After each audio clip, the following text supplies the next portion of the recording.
PassivePockets is presented by Equity Trust.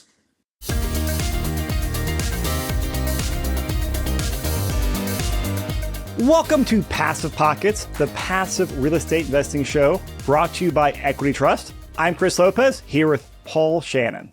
Today, we're joined by Dan Handford, founder of PassiveInvesting.com, general partner in thousands of multifamily units, and a seasoned investor across multiple asset classes.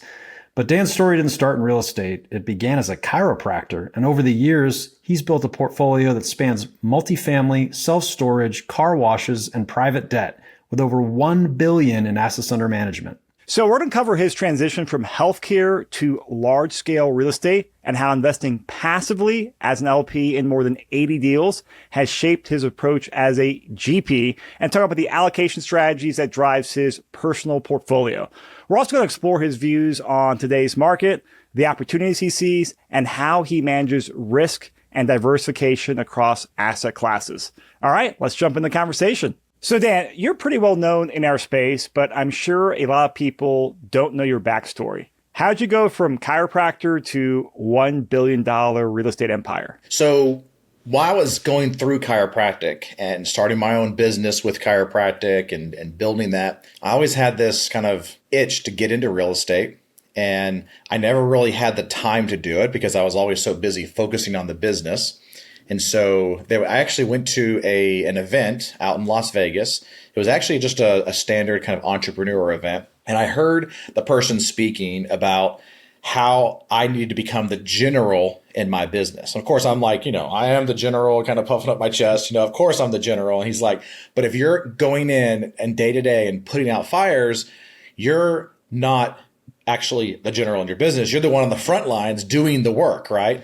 And so it really made me sit back and think about where I was and how I really was at the time, the kind of CEO of putting out fires, but I really wasn't the true general in my business. And so I sat back and tried to figure out, what can I do to set up my business for the ability for me to step out and do something different where I can kind of grow in a different area? And at the same time, we had grown our clinics to 4 different locations and they were doing really well, cash flowing well. And when things cash flow well, you have a lot of ordinary income, especially when you're working in that business. And so we had a very big tax burden. And so the tax burden is really one of the things that kind of pushed me in the direction of real estate, because I saw all these people that were making lots of money and paying nothing in taxes or very little. And the key to it was depreciation in these different assets that allowed them to be able to offset some of their ordinary income or even just some passive income to allow them to be able to, continue to do the work that they wanted to do, or to be able to expand in other areas and have more capital to grow into the future. And then the ultimate wealth building tool is being able to use depreciation to continue to, defer those taxes until you die and have a step up in basis when it transfers over to, your children. And so that's kind of the transition that I had and I made is I went from being in the business, running the day-to-day. I wasn't at that time really seeing a lot of patients. I would do some exams here and there and, do some, diagnostics and reading x-rays and everything. But for the most part, I was running the business and just putting out fires. I stepped out, promoted my COO at the time and made him the CEO. I stepped out to become the president so I could focus on the real estate full time. And initially, I went out there, tried to buy kind of a smaller asset. Didn't really feel like it was the right fit for me because I really felt like I'd already done something on a big level and a big scale. And I didn't want to go backwards and buy a, $150,000 house and flip it or anything like that, especially for the time value exchange there. And so started listening to podcasts, reading books, got into BiggerPockets, started going into the forums and really kind of dove into the apartment syndication space and hired a mentor who was doing what I wanted to do and hired him to be able to help teach me. It connected me with another one of his mentees that allowed us to be able to kind of start our company, which is PassiveInvesting.com, in this space to be able to provide syndication opportunities for other passive investors. But then at the same time, I also wanted to become a passive investor. And so I started investing passively with lots of different operators. And I will say that initially my reasons for investing passively were a little bit more on the educational side because I wanted to learn the passive investing side of things and learn kind of like what these different operators do when various things happen, whether it be the updates or cash flow or no distributions or whatever it may be. And so I have right now a little over 80 different kind of LP syndication positions that I currently have in my portfolio along with my wife. And even my kids don't actually have positions, but they have them through me to like give them the idea and kind of mimic a little bit about what it feels like to be a passive investor, even as a young kid. So they still, are invested alongside me, even though they're not signing PPMs or anything like that, obviously. But that's kind of the journey of where I went from being in the clinics day to day to kind of starting the syndication company and then also investing passively as well. I love that story. When did you make your first investment? It was in 2018 was when I made my first investment. So let's hone in on the passive portfolio a little bit, Dan. You're obviously a successful general partner at this point. You got thousands of multifamily units under management. You're involved in other asset classes, which we'll get into. But as a passive investor, you mentioned something. You got into it for the potential to learn something that may help you as a sponsor. What have you gained from being a limited partner that's helped you on the sponsorship side? There are a lot of different nuances to it, right?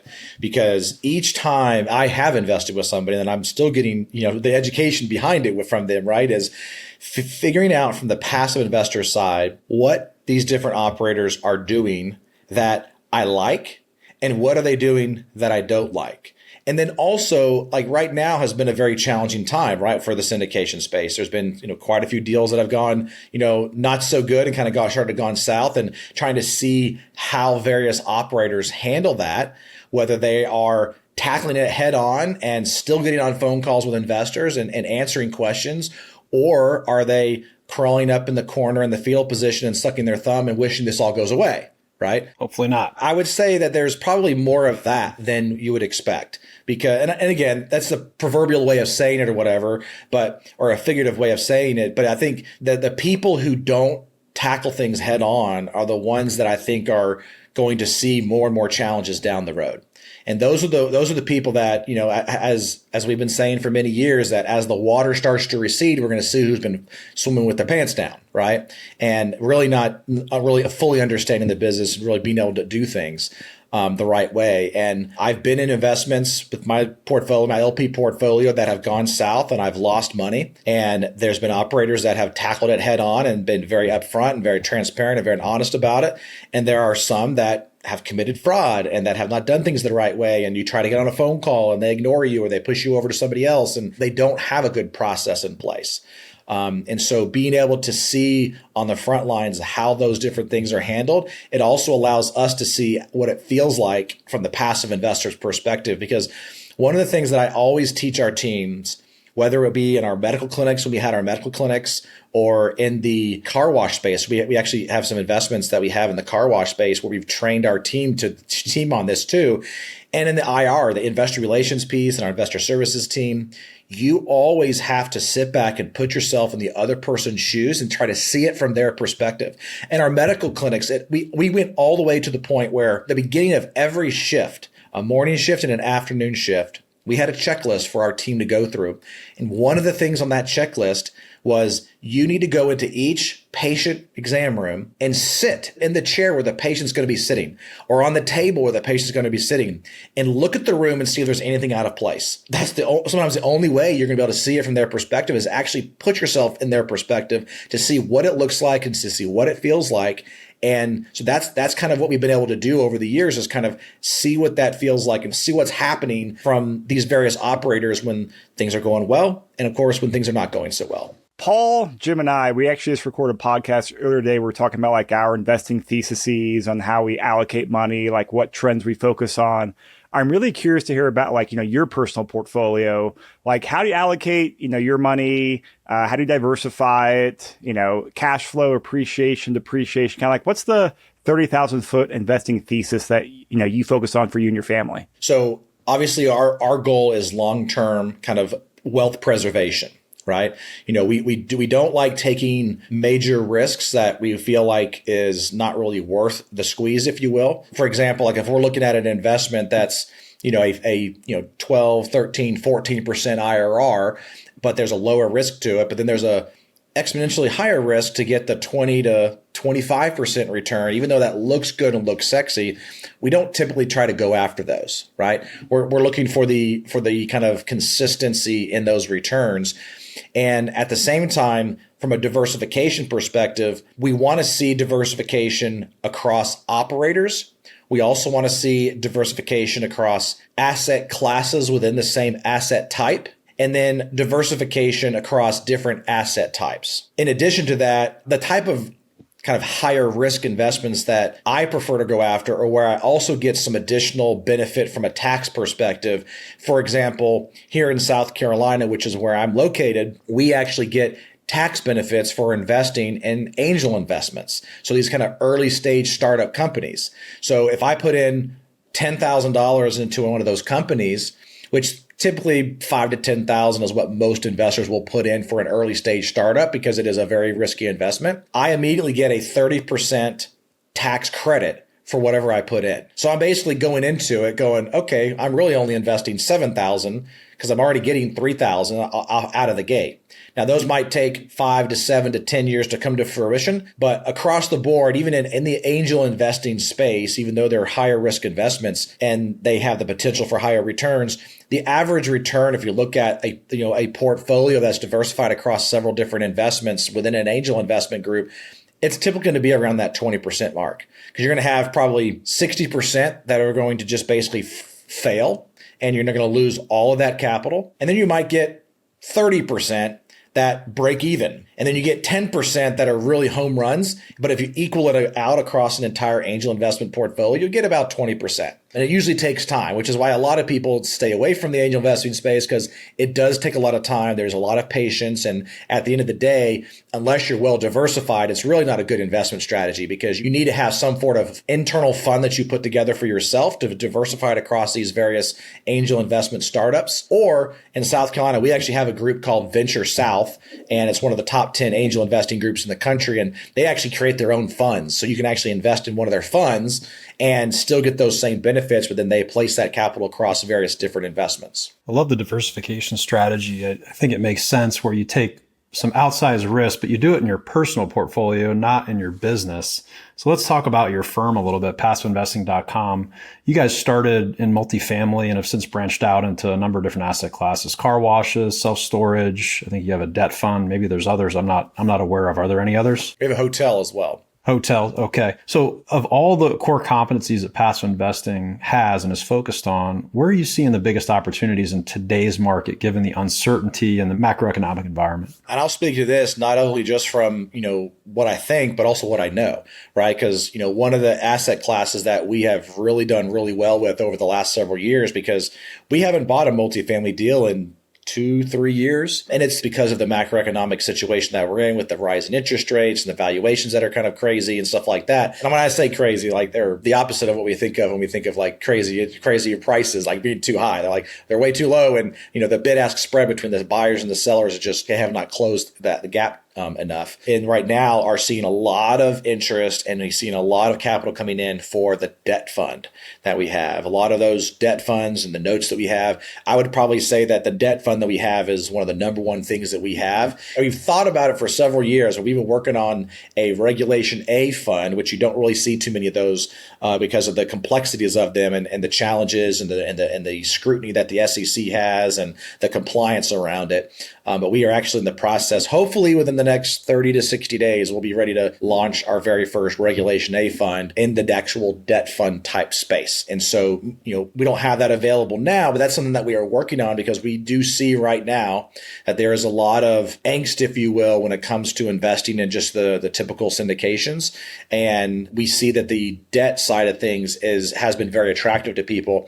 And we actually started our debt fund, our first debt fund, back in June of 2020. We put our own investing capital into it, put over 7 figures of our own capital, built out the team, put the software in place so we can actually do all of the stuff in-house. We do all of our own loan origination, do all the loan processing and servicing. Everything is done in-house. And so we can have a lot more tighter controls on that. And we actually ended up launching it to our investors in October of that year of 2020. The reason why we did it in 2020 is because of COVID, because so many people didn't know what was going to happen in the market. They were holding onto their capital. And we're like, well, let's try to create an opportunity for them to be able to hold on to their capital, but still get a nice, decent return off of it. We're not talking, your syndication 15, 20% returns, but, have a consistent higher than the standard stock market or money market or savings account, but still have the liquidity options to it.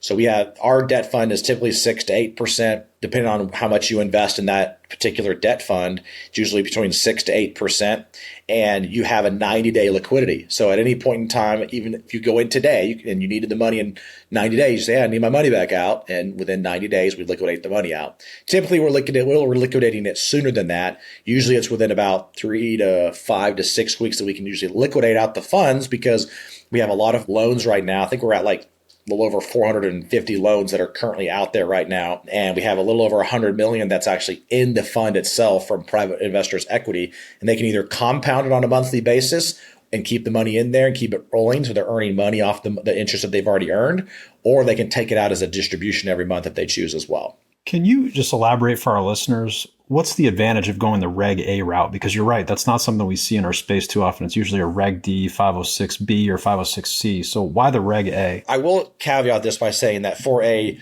accredited investor, the Reg A is not really the best fit for you. The Reg A is really designed for the smaller investor, that the lower investment amount is $1,000, right? So you can jump into our Reg A fund for $1,000, and we can accept accredited and non-accredited investors. So from the operator perspective, it allows us to open it up to a larger pool of people. And we've been in the business long enough that we have a lot of people that are not accredited that are interested in investing with us, but we don't have an avenue and a vehicle for that. So our goal is to be able to create this, to be able to provide them an opportunity so that they can invest with us. And then also if they want the higher returns, or they want some more, different options or whatever, because with the Reg A fund, you're actually locking it up for a longer period. So it's usually either a 12, 24, or 36 month period. Whereas in our debt fund, as an accredited investor, you can get some higher returns, and you have the liquidity options there that are still in place. So for those that are accredited, it really doesn't make sense. But from an operator perspective, it allows us to open it up to a larger, pretty much anybody can invest in there. They can invest up to 10% of their net worth or 10% of their salary, whichever one is greater. There's still limits on how much they can invest, but that's from an operator perspective, the advantage. One of the biggest disadvantages, which is why you don't see it a lot, is that it costs a lot of money to put that into place, and it takes a lot of time. So you're not really going to see a lot of people starting a Reg A to acquire an asset like you would in the multifamily space, because it takes too long to put up. We've actually been working on this since November of last year, and we're just now getting to the point of getting it through the finish line, right? Now, we've been talking about it for longer than that. And probably the reasons why we haven't done it is because of the time it takes and the money that it takes to put this together. But we finally decided that we now feel like it's the best time for us to be able to put this together and open this up for a larger audience to be able to invest in the Reg A fund. I got one more question on Reg A. First off, I actually like it sometimes as a credit investor, because there's a lot more oversight, and it shows a lot more thoroughness on the sponsor side. But you're close to the finish line, so to speak. I don't want to jinx you here, but you're close to the finish line, getting out there. And knowing what you know now, is the juice worth the squeeze so far, and what you have to go through to get the Reg A close to public or close to finalization? I would say give me 6 more months and I'll tell you the answer to that question. I would say that it's really going to depend on how well it's received and how those funds eventually come in, because I would agree with you. Like there's even a lot of opportunities for you to test out a sponsor if they have a Reg A fund, to go, hey, let me just jump into a Reg A fund. You're right. There's a lot more oversight. We actually have audited financials that get submitted to the SEC. And so there's things that they definitely continue to and we also have to be associated with a broker dealer. So we have a broker dealer in there for compliance. There's a whole host of things, which is one of the reasons why people don't ever do it. But I actually do like it because you can invest on a smaller level to test the waters out. And so it's not necessarily that if you're an accredited investor, you can't do it. It's just if you're an accredited investor that typically has a larger ability to write a larger check, then you're going to get better returns investing in our Reg D fund than you are a Regulation A fund. And there are distinct differences between the two, which is also a regulation thing as well, a compliance thing. You can't have a Reg D fund that is exactly mirrored to a Reg A fund. You're not allowed to do that. It has to be some differences, which is one of the reasons why we actually have the 12, 24, and 36 month lockup periods with the Reg A fund versus in our current debt fund, there's no lockup period because at any point in time you can ask for your money back and you get that liquidity out within that 90-day period of time. Yeah, thanks for answering that question. I was very curious on there. So I will follow up in 6 months and see how it's going. I do want to loop back around to just kind of talking about risk, right? A lot of people have been in, deals that have not gone as planned the pro forma the last couple of years. And, you talk about your personal portfolio and you have a very good risk mind. It sounds like you talk about how you look at venture deals and angel deals. And then at passive investing, you have self-storage, car washes, multifamily debt. I'm kind of curious how from that, global perspective, like how do you evaluate risk reward on those different asset classes and then the particular deals? Because it's a lot to be really good at. Like, how do you evaluate risk on those? One of the things that we have always done is, and we get the question a lot of like, okay, well, how can you be good at all of these different kind of areas? One of the things that we have always done in each one of these different asset classes is we have found somebody to be able to bring onto the team that actually can help us with that. And whether they are brought onto the team to focus on that and get consulting and counseling outside of our company to be able to help guide and direct. But a lot of times we hire somebody that has that experience to come into the company to help us with that particular vertical. And that's how we get more comfortable with it, right? So a lot of times we think of an operator of they are only good in this one area, but if they are using that same core team to do all of those different asset classes, then I think you do have a little bit more, challenges there. But if you can look at it in a silo of like, okay, here's your team here's your multifamily team, here is your car wash team, here is your debt team, and you can look at them and there's definitely different risk profiles, but there's different expertise and knowledge in each one of those spaces. That's how we get comfortable with it. And one of the things that I also like to do is I also like to try to invest in an asset class before I actually bring it on myself. And I also like to utilize that asset class, whether it be a car wash or a hotel or a debt fund or whatever it may be, so I can understand the full cycle of the entire investment. But I will also say that it is also sometimes we get into our own heads that an investment won't work because maybe we don't do something, right? And it's a challenge that everybody struggles with where it's like one of my more unique investments is pickleball. I actually started a pickleball group where we built a ground up facility and we're doing pickleball, right? I don't feel comfortable right now doing a syndication around pickleball because I really don't know if it's going to work, right? I want to figure that stuff out first, even if we did decide to syndicate pickleball facilities. Knowing what I know right now, I don't think we're doing that because I don't feel like there's enough juice there to bring on outside investors for it to make sense. There's so many more things that we got to figure out before we actually do that, right? If we were to do that, we got to make sure we have our own core team and our own competencies in that area. And that way so we can make sure that happens. But if I was to put a crystal ball in front of me, don't expect any pickleball syndications coming from our group anytime soon. That's too bad. I love pickleball. I love pickleball. I played it this morning. So makes sense to risk your own capital before you risk your investors, right? And they trust you a lot more when you've had those experiences and you could speak to those experiences. It gives them confidence and the capital flows a little bit easier, I would assume. And speaking of that, what's it going to take to uncover solid deals here going forward on the equity side? And debt is obviously its own animal. Moving down the capital stack, the risk profile is a little bit lower. With equity deals, we've seen challenges in the market that's obviously affected investor sentiment. And the bid ask you referred to earlier in the conversation has not really closed very, very much. There's talks of interest rates going down. There's tariffs floating around. There's all this uncertainty. What is it going to take to uncover solid deals in the self-storage, multifamily, hospitality space? I mean, you hit on a lot of things, right? Like debt is obviously one thing. The bid-ask spread is another thing. Obviously, those both are impacted by the interest rates and what the Fed is going to do. The challenge is that we've been sitting in a holding pattern and a waiting pattern for the last 2 years, waiting for this stuff to happen. Nothing is really moving. And so I think at the end of the day, what might actually happen is the lenders will eventually get to the point where they're like, okay, we're done here. We're just going to call the note. And if you can't refinance, we'll take it back and we'll sell and take this off our balance sheet. Because those lenders don't really care about your investors. They really care about who? their investors, right? They're people that they got their money from, or institutions or wherever, that they got to make sure that they protect their own interests. And I think what's going to happen is some of those lenders are going, and we're already starting to see that, right? There's already been stories of investments that have been taken back by the banks, and they are losing all their investment dollars. And, whether they were taken by the bank or they foreclosed on, not foreclosed on, that's obviously taken back by the bank, or they're sold, those are likely going to be sold at a loss.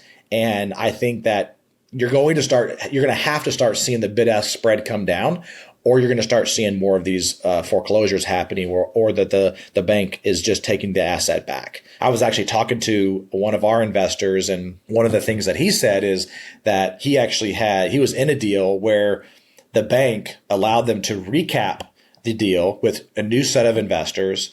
So they subordinated their current investors, brought in new investors, and the new investors were able to negotiate a lower basis in the loan, so a lower balance on the loan to keep the loan. We're not really seeing a lot of that right now. You saw a lot more of that back in 2008 with a lot of debt restructuring, but you're not really seeing it a lot right now, because what's happening right now is a lot of these banks aren't underwater on these loans. Right now, they could still take the asset back and sell it and recoup that money.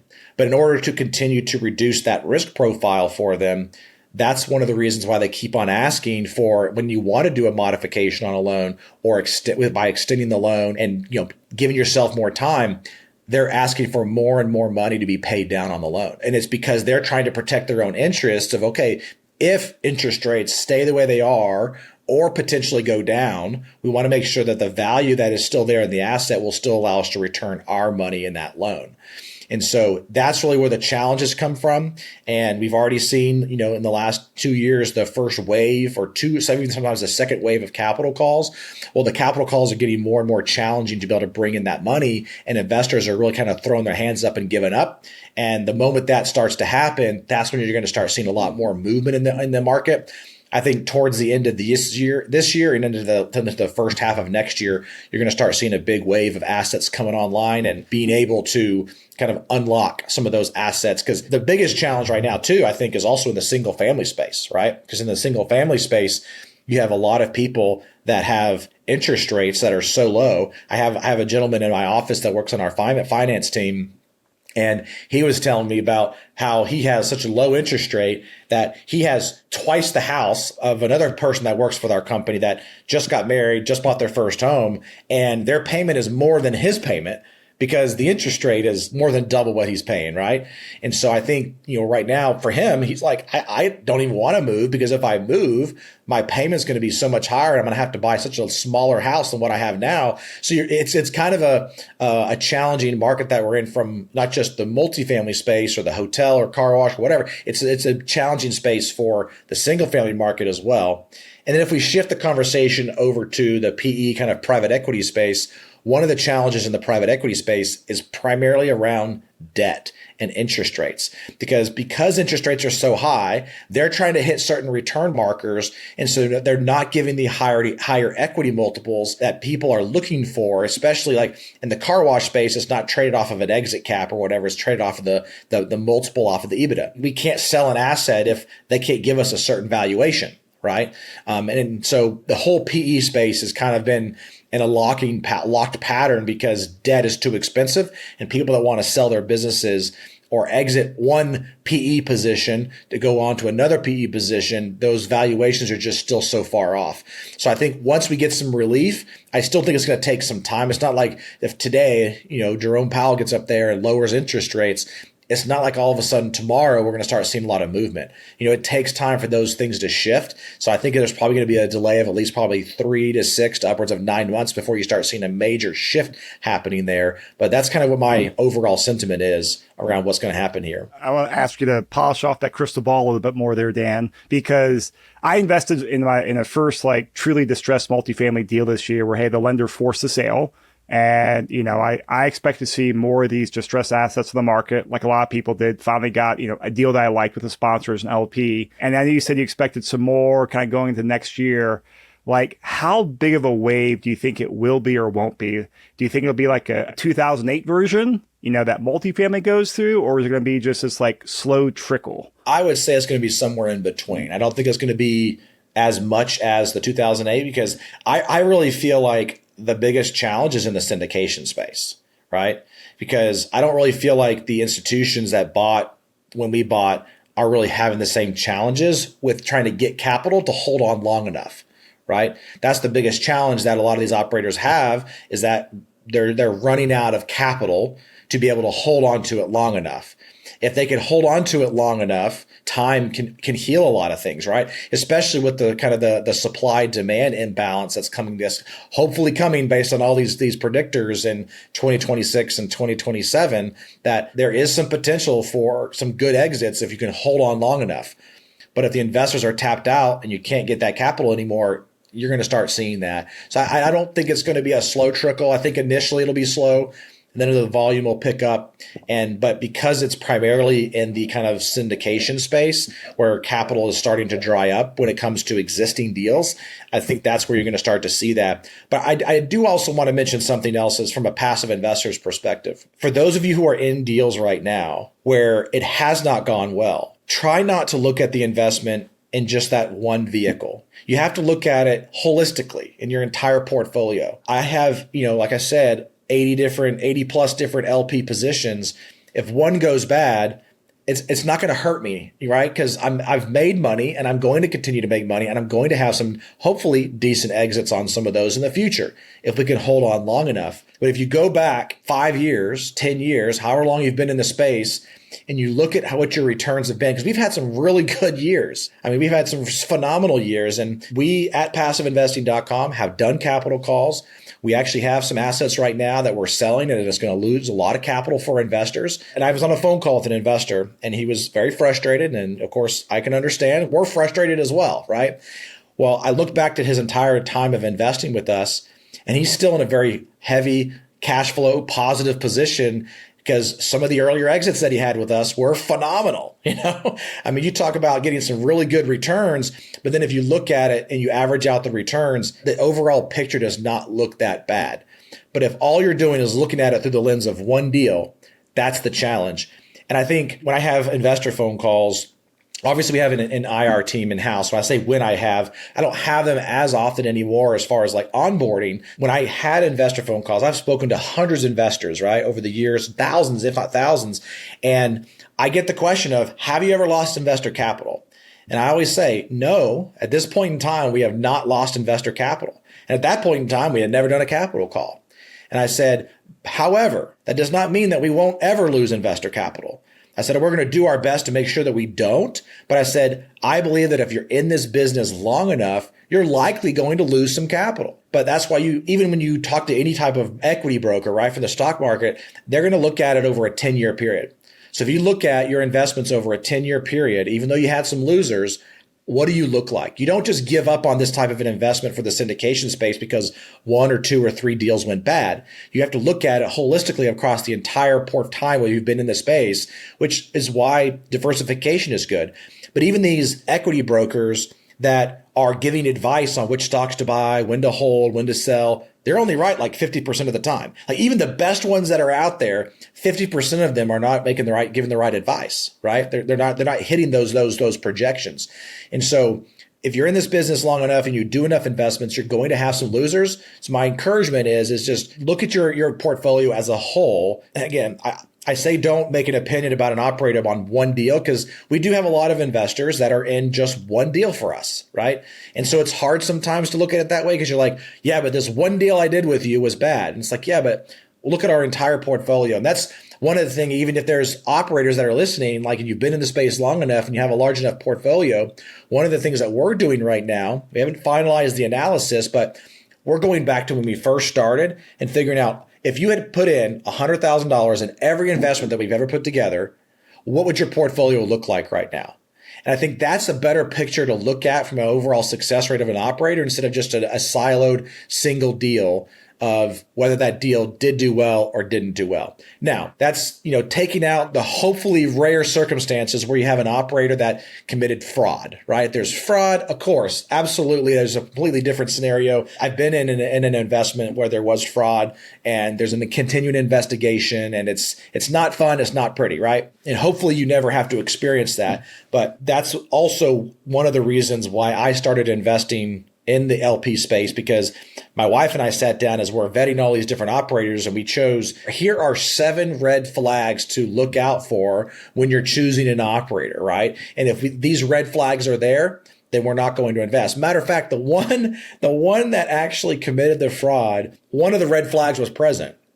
And we had invested with them before we put our 7 red flags together. And now we don't invest with somebody unless they hits that one red flag. But anyway, so that's a whole other podcast for another day around those 7 red flags. But that's one of the reasons why we put this together, is because we also wanted to educate other passive investors on, hey, what are you doing right now to make sure you vet the operator? But I will also say, you can do everything you can to vet an operator, but there's still sometimes bad operators that put on a good show and put on a good game, put on a good face, and they don't perform the way you want them to perform. And a tall tale sign for a bad operator is somebody who, once you invest with them, you can't get a hold of them again. I had an email just yesterday, actually, from an investor. He sent me an email with it was probably, if you were to print it out, it was probably 3 pages deep of questions and concerns and stuff like that about his investment. And that was at 8:30 in the morning. By 4 p.m., I'm on a phone call with him addressing his concerns. He had sent it to me directly, so I'm going to get on a phone call with him. And I feel like those operators that are trying to hide something and are not doing things the right way, those are the ones that are trying to hide and they're trying not to get on a phone call and basically not communicating. But I think as a good operator, you need to get on a phone call with your investors when they ask questions. You need to be able to answer those no matter how hard it is. It's not fun having some phone calls like that when you're getting drilled left and right with questions about how you're managing a deal. But you know what? That's what you signed up for. And you have to handle those things head on if you want to continue to be a solid operator. That's a great level of accountability. And I really appreciate the transparency, Dan. I think what you described earlier in the conversation was related to empathy. You being a passive investor, you understand what it's like to sit on the other side of the table, write a large check, and then basically put it in the hands of somebody else. And you hope they're a fiduciary, you hope they perform to pro forma. But if not, you just want a person on the other end of the line that understands what you're going through, and they're doing everything they can in their power to rectify things and make them better. When you have the opposite, it's a totally different conversation. It's tough to deal with when you really have very little recourse. I'm involved in a couple deals that have had fraud. We talked about that in an earlier podcast. It's kind of hard to take away the learning lessons and really understand what could I have done differently here, because the deal metrics look great. The underwriting was sound. All the due diligence checked out. Smarter people than me invested in the deal. So it's hard when that kind of a situation happens. Back to the transparency, though, about your current portfolio. You mentioned there was a couple capital calls involved, and those have been difficult conversations. I'm just curious, what would you have done differently, if anything, besides just not doing the deal? Obviously, now, if you had a crystal ball and you could see in the future at that time that this wasn't going to go as planned, you wouldn't have done the deal. But were there things that you can take away and learn from those experiences today and say, hey, maybe I would have done this differently? Or by doing that differently, let's say by taking out fixed rate debt, for example, you wouldn't have been able to acquire the deal anyway. So you were kind of damned if you do, damned if you don't, so to speak. I would definitely say it's around fixed rate versus floating rate. 'Cause that for us with our portfolio has been the biggest challenge, is the floating rate debt situation. It's one of those things where it wasn't that was anything abnormal that was happening at the time. That was the thing that everybody was doing, was that type of floating rate debt. I will say that we always underwrite a deal and try to look at it from all types of debt options, right? And it would have been more challenging to do the deal because the return metrics would have been a lot lower, and you can't raise capital if the returns aren't in a certain level for investors. Like the institutional investors typically like that kind of 7 to 9% return rate. Well, syndication investors, most of them are happy with between about 12 to 13, 14% on the low end. And of course, they really like the ones that are 20% plus, right? But you're usually dealing with accredited investors, but they're also somewhat sophisticated, but they're not fully sophisticated. So they get really attached to those higher returns, and they want those higher returns. But I would say hindsight is always 20/20, right? I actually had a phone call with an investor, and he said, I feel like you guys mismanaged the deal because you guys put floating rate debt on the deal to begin with. And I said, well, I don't know if I would call that mismanagement, but do you also believe that maybe you chose to invest even knowing that we were putting floating rate debt on it?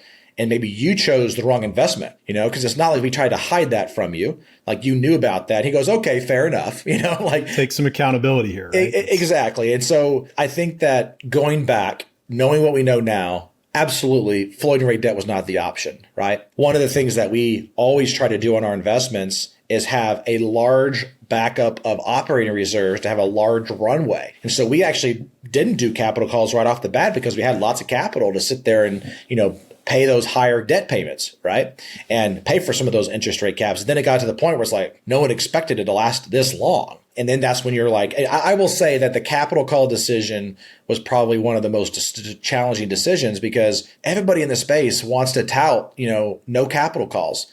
But you know what? In this space, if you're in bridge debt and you haven't done a capital call, I don't know how you're surviving. I really don't. I'm trying to say some stuff without this one person that did fraud without saying anything. But, that person, I truly believe, was trying to save the deal without having to do capital calls so that they could continue to say they'd never done capital calls. But at the end of the day, things didn't course correct fast enough.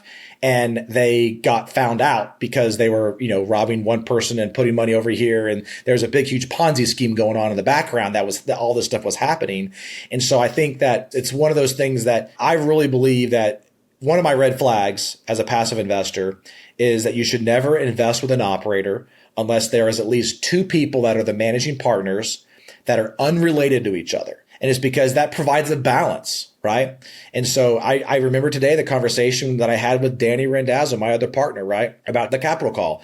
I was like, Danny, I don't ever want to do a capital call. He goes, I know, I don't either. I'm like, but we need to, So it's like the best thing for the deal and for the investors is to do the capital call. And we had to really just come to grips with the fact that there is a story behind why there was a capital call. There's also a story behind why some of these deals are not going to go like we had originally planned. And I think the story makes sense.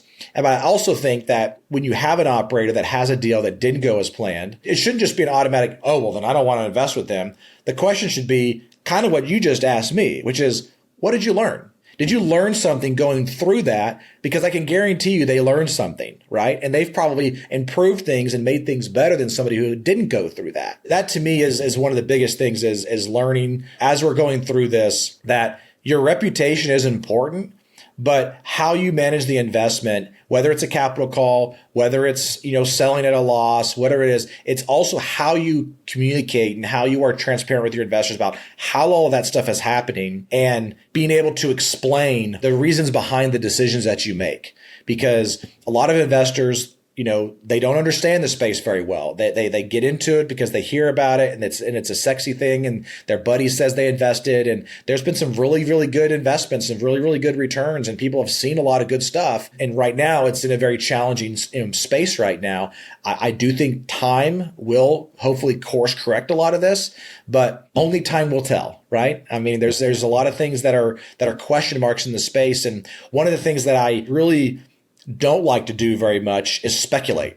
I don't like to invest on speculation. So like speculative investments, I'm not usually, an investor in, right? And you could argue the fact that, maybe these angel investments are more speculative, but that to me is more of a fun thing that I do. So some people go and spend $5,000 a weekend to go to Las Vegas and blow money, right? Just to get to gamble. I don't go to Las Vegas. I don't go, casinos and gamble or whatever. But what I like to do for fun is find some different businesses that need some capital and help them out, and even try to become an advisor to them and consult them a little bit, and maybe even get a seat on the board, right? I don't want to take too much of my own personal time because I also have my wife and my 4 children, and I have 2 teenagers now and 2 younger kids. So I have a busy life, but I also still have an interest in that business space, and allows me to scratch that itch and try to help these other entrepreneurs that are trying to make it go. And guess what? The state of South Carolina gives me some benefit for doing that as well, even if the investment goes south. I like how you highlight your thesis on there, and I want to tie that back because that's a big theme we're talking to our investors here at Passive, Pockets is what's your plan? What's your investing thesis? Hey, what's right for Paul or Dan may or may not be right for you, but you have a very intentional and thoughtful way you go out there, structure your personal investments, and also sounds like a very thoughtful, intentional way on how your firm PassiveInvesting.com works as well. So this has been a phenomenal conversation, Dan. So can you just tell us how our listeners can learn more about you and your firm? Yeah, so there's two primary ways. So you can go to our website, PassiveInvesting.com, and there's a knowledge center on there. You can also, if you want, go there and type in red flags. You can find our red flags article that I wrote on there if you're interested there. And then you can also follow me on LinkedIn. So you can go to linkwithdan.com, just linkwithdan.com. It'll take you straight over to my LinkedIn profile and connect with me there to, continue the conversation. Great. Dan, thank you so much. We appreciate your time and getting off the pickleball court for us as well. Next time we can maybe play a game and have some more fun conversations. Awesome. Sounds great. Thank you, gentlemen. From chiropractor to leading a billion-dollar portfolio, Dan's journey shows how thoughtful diversification, disciplined deal selection, and smart investing can drive lasting success. And his perspective as both as a GP and LP gives him a very unique vantage point on what makes a deal work and how to build long-term wealth in today's market. A big thank you to Dan for joining us today and sharing his experiences. If you found value in this episode, don't forget to like, subscribe, and visit PassivePockets.com to join our investor community with a 7-day free trial. Thanks for listening, and as always, happy investing.